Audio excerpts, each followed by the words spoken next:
Hello everyone, welcome back to my channel Sumi's classes. और इस video में हम देखने वाले हैं Hindi explanation of the poetry leisure written by W.H. Davies. First of all, leisure leisure का मतलब क्या होता है? लेजर का मतलब फुर्सत या अवकाश या आराम का समय या खाली समय, ये सारे मीनिंग्स होते हैं लेजर के। तो W.H. डेवीज़ द्वारा लिखी गई ये कविता बहुत ही इम्पॉर्टेंट है हमारे आज के जीवन में।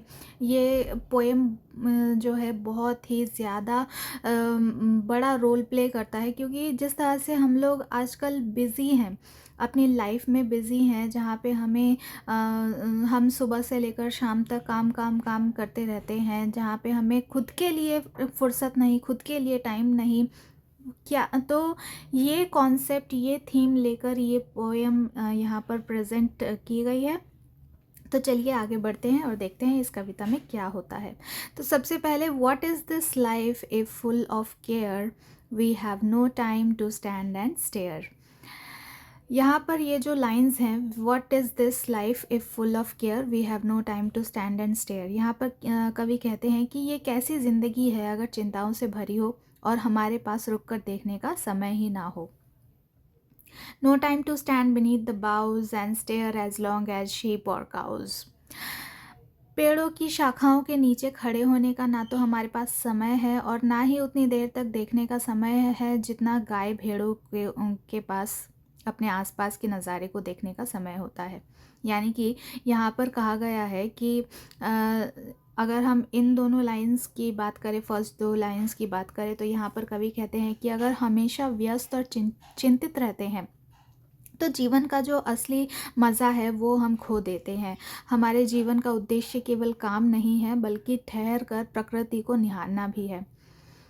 उसके बाद, no time to stand beneath the boughs and stare as long as sheep और काउज। यहाँ पर कवि कहते हैं कि मनुष्य की जो व्यस्तता है उसकी तुलना शांत जानवरों से यहाँ पे की गई है। गाय और भेड़ जो हैं वो बिना चिंता के प्रकृति का आनंद लेती हैं, जबकि हम क्या कर रहे हैं? हम भाग रहे हैं, हर वक्त एक रैट रेस में लगे हुए हैं। तो नेक्स्ट कवि कहते हैं कि no time to see when woods we pass. Woods, यहाँ वुड्स का मतलब जंगलों से है, वुड्स लकड़ी। जब सिर्फ वुड हो, WOOD, सिर्फ वुड हो तो उसका मतलब होता है लकड़ी, उसका मतलब होता है लकड़ी। लेकिन जब वुड्स हो, एस एडेड हो, तो वो जंगल को रिप्रेजेंट करता है, यानी उसका मतलब जंगल होता है। तो कहते हैं कि no time to see when woods we pass where squirrels hide their nuts in grass. जब हम जंगल से गुजरते हैं तो ये देखने का हमारे पास समय नहीं है कि गिलहरियाँ घास में अपने जो नट्स हैं वो कहाँ छुपा रही हैं। ये इन दोनों लाइनों से, इन दोनों पंक्तियों से कवि का तात्पर्य ये है कि कवि कहते हैं कि हम छोटी छोटी प्राकृतिक घटनाओं को भी नहीं देख पाते हैं। हम इतनी जल्दबाजी में होते हैं कि हमसे ये जो सुंदर दृश्य होते हैं ये छूट जाते हैं। नेक्स्ट कवि कह रहे हैं, no time to see in broad daylight streams full of stars like skies at night. दिन के उजाले में ये देखने का समय नहीं कि दिन नदियाँ सितारों से भरी लगती हैं जैसे रात का आकाश। अब यहाँ पर कवि क्या कहना चाहते हैं? जिस तरह से कोई भी वाटर बॉडीज़ होती है, तालाब हो, नदी हो, समुंदर हो, जो भी हो, तो जब सूरज की रोशनी पड़ती है तो जो पानी है इन वाटर बॉडीज़ का, नदियों का या फिर तालाबों का या समंदर का, तो ये पानी चमकने लगता है और इस तरह से चमकते हैं जैसे रात को सितारे चमकते हैं।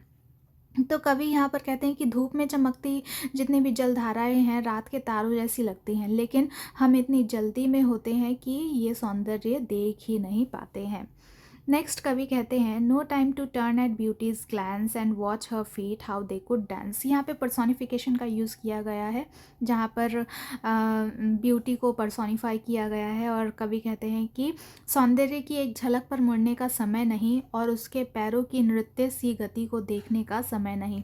यानी प्रकृति को एक सुंदर नारी के रूप में दर्शाया गया है और कहा गया है कि हम उसकी लय, गति और आकर्षण को महसूस नहीं कर पाते। No time to wait till her mouth can enrich that smile her eyes began. यहाँ पर कवि कहते हैं कि प्रतीक्षा करने का हमारे पास समय नहीं है कि हम जो नेचर्स की ब्यूटी है, प्रकृति का जो सौंदर्य है, उसकी आँखों में शुरू हुई मुस्कान उसके होठों तक पहुँचे, इसको देखने का तक का भी हमारे पास समय नहीं है। यानी प्रकृति की जो मुस्कान है वो धीरे धीरे खिलती है, लेकिन हम इतने अधैर्य होते हैं, हमारे पास धीरज नहीं होता है इतना कि हम उसकी मुस्कान की पूर्णता को देख सकें। नेक्स्ट कहा गया है, a poor life this is a full of care, we have no time to stand and stare. ये जीवन कितना गरीब है, कितना दरिद्र है अगर ये चिंताओं से भरा हुआ है और हमारे पास रुककर देखने का समय ही ना हो। यहाँ पर जो कविता की शुरुआत में जो लाइंस यहाँ पर दी गई थी, what is this life a full of care, we have no time to stand and stare, उसी को यहाँ पे रिपीट किया गया है, a poor life this is a full of care. ये जो अगर चिंताओं से ही भरी हुई ज़िंदगी हमें जीनी है तो ये एक गरीब ज़िंदगी है जो हम जी रहे हैं।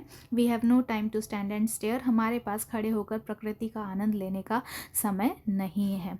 तो ये है हमारी पोइट्री लेजर, जहाँ पे हमें ये संदेश मिलता है कि आज की जो व्यस्त हमारी जीवन शैली है, यहाँ पर प्रकृति की सुंदरता को देखने का और महसूस करने का समय हमारे पास नहीं है, बिल्कुल भी नहीं है, या कहा जाए तो नहीं दिया गया है हमें समय।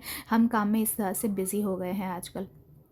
तो हम अपने कामों में, रोज़मर्रा की ज़िंदगी में इतने उलझे रहते हैं कि पेड़ों की छाया, बहती नदियाँ, गिलहरियों की चंचलता और दिन के उजाले में चमकते जल को भी हम नहीं देख पाते हैं, हमारे पास समय ही नहीं है।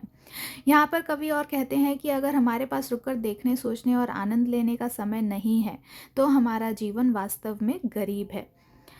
वो हमें यह सिखाते हैं कि जीवन केवल काम और चिंता के लिए नहीं है, बल्कि फुर्सत के पलों में प्रकृति से जुड़ने के लिए भी है। आई होप आपको ये पोइट्री का एक्सप्लेनेशन पसंद आया होगा। Thank you very much for watching and please do like, share and subscribe. See you in next video.